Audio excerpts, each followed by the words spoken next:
Welcome students, स्टडी@उत्तराखंड के online platform में आपका स्वागत है। हम लोग पर्यावरण पारिस्थितिकी में जो हमारे वन्य जीव संपदा आदि को लेकर चल रहे थे, उसका ये आज अंतिम पार्ट है। उसके बाद हमारा समाप्त हो जाएगा। इस अंतिम पार्ट में हम लोग जो देखने वाले हैं वो अध्ययन करने वाले हैं प्रोजेक्ट टाइगर और विभिन्न प्रकार की पक्षी परियोजनाएं और विविध प्रश्नों को देखेंगे, जिसमें हम लोगों ने प्रोजेक्ट टाइगर जो है बहुत ज़्यादा इंपॉर्टेंट हो जाता है। एग्जाम के पॉइंट ऑफ व्यू से कई प्रकार के क्वेश्चन प्रोजेक्ट टाइगर से आते हैं। ठीक है, तो धीरे आगे बढ़ते हैं हम लोग। देखिए, जो टाइगर की जो प्रजाति है धीरे धीरे हमारे देश से जो विलुप्त होती जा रही थी, अवैध शिकार की वजह से या उनकी जो पर्यावास में जो समस्या आ रही थी उस वजह से जो उनका डिस्टर्बेंस हो रहा था, तो उनको देखते हुए सरकार ने वर्ष 1973 में माह था अप्रैल, यहाँ पर प्रोजेक्ट टाइगर का प्रारंभ किया। ठीक है, और प्रारंभ कहाँ से किया? ये किया था कॉर्बेट नेशनल पार्क उत्तराखंड से इसको प्रारंभ किया गया था। और अगर अब विश्व की टाइगर की अगर बात करें तो 3 से 4 हज़ार ही है मात्र। और ये दो भारत की अगर बात करें तो 2,967। ये आपको मैं जनवरी 2023 तक का ये आंकड़ा बता रहा हूँ। ठीक है, ये आंकड़े बदलते रहते हैं, तो 2,967 नवीनतम गणना के अनुसार, ठीक है, जो विश्व में सर्वाधिक है। और अगर मैं जनवरी 2023 तक की बात करूं तो भारत में 53 टाइगर रिजर्व थे। ठीक है, 53 टाइगर रिजर्व थे, जिनकी सूची मैंने ऐड कर रखी है।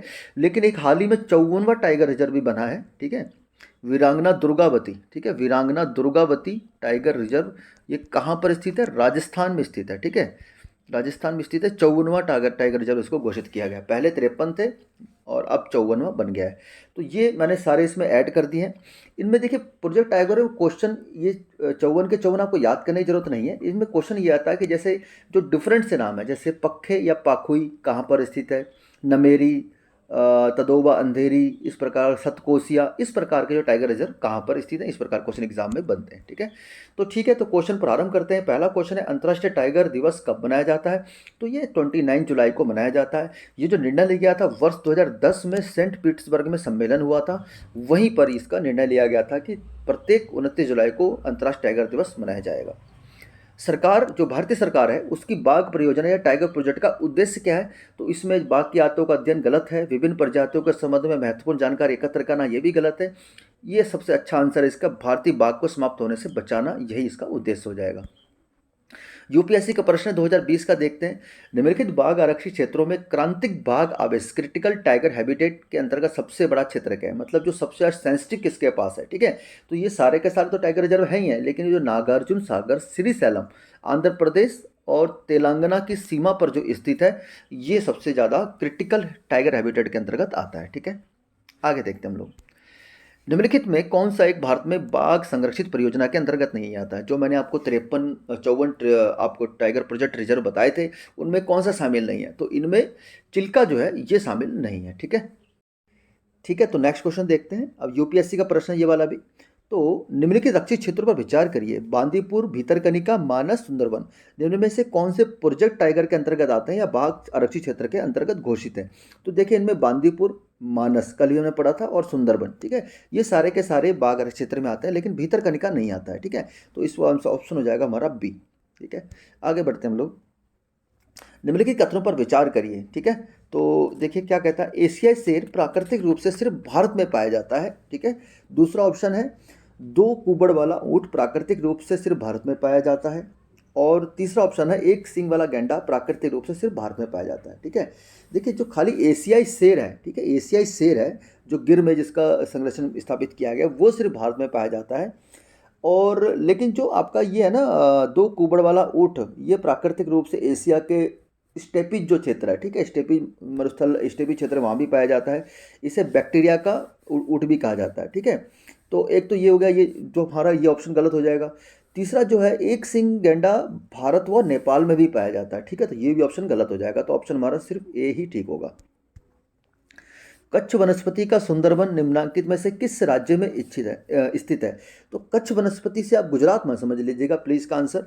सुंदरवन, और सुंदरवन से कहाँ पर स्थित है? कच्छ प्रकार की वनस्पति है। कच्छ कच्छ की एरिया की बात नहीं कर रहा, कच्छ की प्रकार की वनस्पति है, वो पश्चिम बंगाल में भी पाई जाती है, सुंदरवन क्षेत्र में। ठीक है, भारत के निम्न टाइगर रिजर्व में कौन सा मिजोरम में अवस्थित है? ये आपको इंपॉर्टेंट हो जाता है, इस प्रकार के क्वेश्चन आपके एग्जाम में आएंगे। ठीक है, तो इनमें जो है आपका दंपा, जो दंपा टाइगर रिजर्व है, ये आपका कहाँ पर स्थित है? ये मिजोरम में स्थित है। ठीक है, अगर मैं बुक्सा की बात करूं, बुक्सा आपका वेस्ट बंगाल में स्थित हो जाएगा, ठीक है।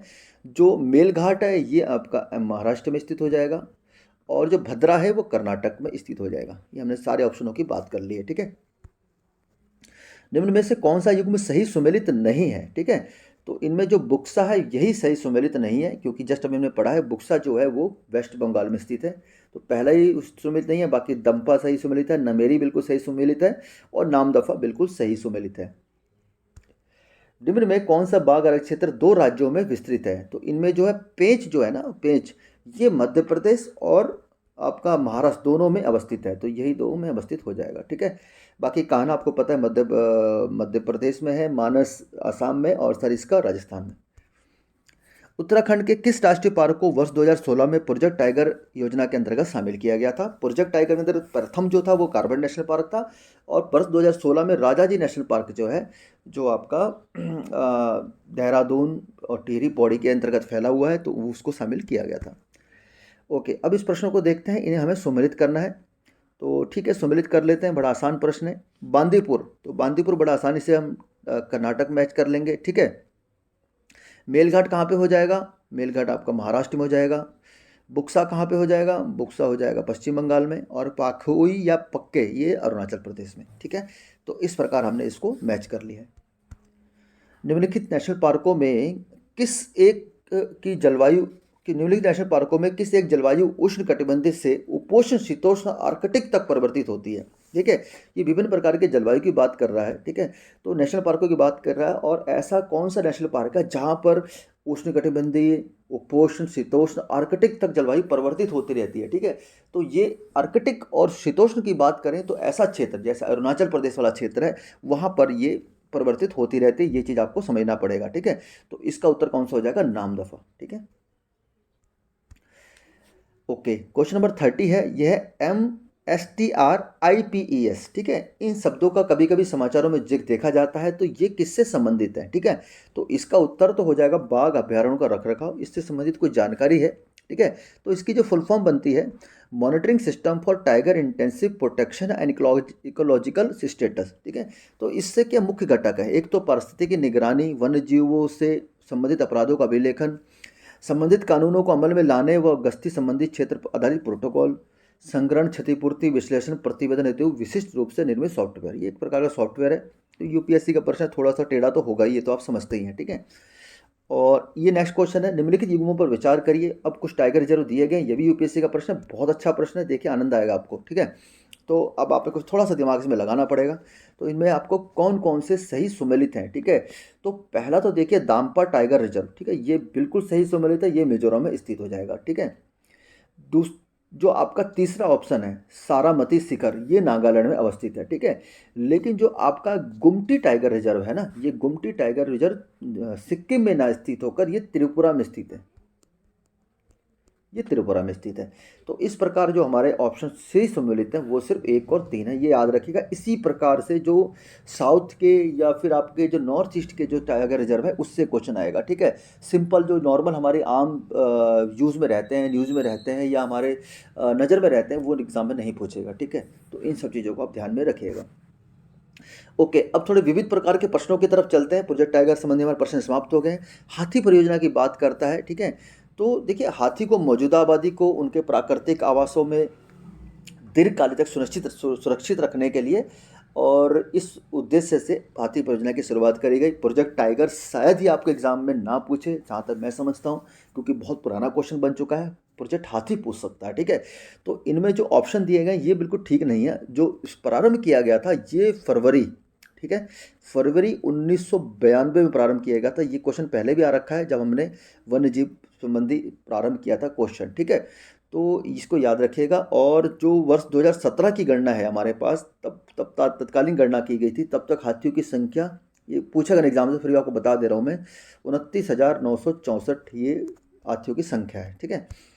ओके, अब ये क्वेश्चन जो नेक्स्ट वाला है ये हाथियों से संबंधित आपके बहुत सारे डाउट क्लियर कर देगा, और बहुत अच्छा प्रश्न है, ठीक है।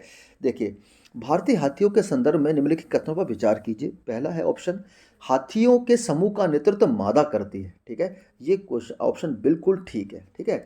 दूसरा ऑप्शन है, हाथी की अधिकतम गर्भावधि 22 माह तक हो सकती है, ये भी बिल्कुल ठीक है, ठीक है। जो इनकी अधिकतम गर्भावधि होती है ये 22 माह तक होती है। तीसरा ऑप्शन है सामान्यतः हाथी 40 वर्ष तक की आयु 40 वर्ष तक की आयु तक ही बच्चे पैदा करने में सक्षम है, ये गलत है। हाथी की जो आयु होती है बच्चा पैदा करने की वो 60 वर्ष तक वो बच्चे को पैदा कर सकते हैं, ये ऑप्शन भी हमारा गलत हो जाएगा, ठीक है।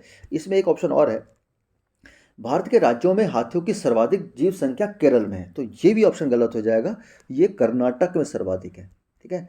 तो उम्मीद करता हूँ ये 4 ऑप्शन में आपके बहुत सारे डाउट क्लियर कर देंगे। पहला तो इनका नेतृत्व मादा करती है, दूसरा ये 22 माह तक गर्भावधि हो सकती है, 60 वर्ष तक ये बच्चों को पैदा कर सकते हैं, ठीक है। और चौथा जो है हाथियों की सर्वाधिक संख्या कर्नाटक में। तो आपके 4 ऑप्शन से बहुत सारी चीज़ें क्लियर हो जाएंगी, ठीक है। लेकिन हमारा उत्तर होगा वो ऑप्शन ए ही ठीक होगा। पारिस्थितिक दृष्टिकोण से पूर्वी घाटों और पश्चिमी घाटों के बीच एक अच्छा संपर्क होने के रूप में निम्नलिखित में किसका महत्व अधिक है, ठीक है। तो इसमें जो है ये सत्यमंगल बाघ आरक्षित क्षेत्र, सत्यमंगलम टाइगर रिजर्व, ठीक है, जो पश्चिमी घाट और पूर्वी घाट के मिलन स्थल पर स्थित है, जहाँ पर नीलगिरी के पास में, यही जो आपका है एक अच्छा संपर्क होने के रूप में इसका महत्व अधिक है। सत्यमंगल टाइगर रिजर्व इंपॉर्टेंट है, याद रखिएगा, ठीक है। ओके, आगे देखते हैं, ठीक है।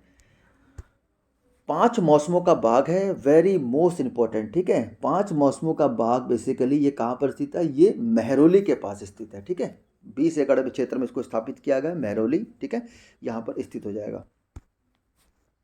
कार्बन राष्ट्रीय उद्यान अपना जल प्राप्त करता है, जैसे आपको पता है। कार्बन बोल रहा हूँ, कार्बेट राष्ट्रीय उद्यान जो है ये कोसी और रामगंगा नदी से ही अपना पानी प्राप्त करता है, तो रामगंगा नदी हो जाएगा उसको उत्तर। ओके, अब यूपीएससी का प्रश्न 2014 का, अब कुछ आर्द्र भूमियों की बात करी गई है, ठीक है। आर्द्र भूमि संबंधी पूरा एक सेशन कंप्लीट कर चुके हैं ऑलरेडी, ठीक है। तो इसमें प्रश्न अभी आया है तो देख लेते हैं। तो ऑप्शन हमें मैच करना है। हरिके आर्द्र भूमि, ठीक है, हरिके ब्यास और सतलज के वहाँ पर बैराज बनाया गया, आप जानते हैं, जहाँ से इंदिरा गांधी नहर निकलती है। तो इसका आंसर तो आपको बड़े आसानी से आना चाहिए, तो ये बिल्कुल सही सुमेलित है, ठीक है। ओके, दूसरा है केवलादेव घाना राष्ट्रीय उद्यान, ठीक है। तो केवलादेव घाना जो राष्ट्रीय उद्यान है ये बनास चंबल के संगम पर नहीं है, ये है बेसिकली, बहुत इंपॉर्टेंट है, डीप में क्वेश्चन पूछा गया है। ये जो है ना, ये ब्यास बनास चंबल के संगम पर नहीं है, ये हो जाएगा गंभीर नदी है, गंभीर और बाणगंगा, इनके संगम पर स्थित है, बहुत इंपॉर्टेंट है। अगर बहुत डीपली एग्जाम में डायरेक्टली आपसे पूछा जा सकता है केवलादेव घाना राष्ट्रीय उद्यान कौन कौन सी नदी के संगम पर स्थित है, ये हो जाएगा, ठीक है। और अगर कोलेरू झील की बात करें, ठीक है, तो ये भी गलत है। कोलेरू झील मूसी और कृष्णा के संगम पर नहीं है, ये कृष्णा और गोदावरी के डेल्टा के पर संगम है, जहाँ पे केजी बेसिन का नाम सुना होगा आपने, केजे बेसिन, ठीक है, जहाँ पर प्राकृतिक गैस का बहुत बड़ा स्रोत है। तो कृष्णा गोदावरी नदी के डेल्टा पर ये ताजे पानी की झील है, ठीक है। तो ये भी ऑप्शन गलत हो जाएगा, तो ऑप्शन सिर्फ हमारा ए ही ठीक रहेगा। नेक्स्ट क्वेश्चन हम लोग देखते हैं, निम्नलिखित कौन सा संरक्षित क्षेत्र कावेरी बेसिन में स्थित है, ठीक है।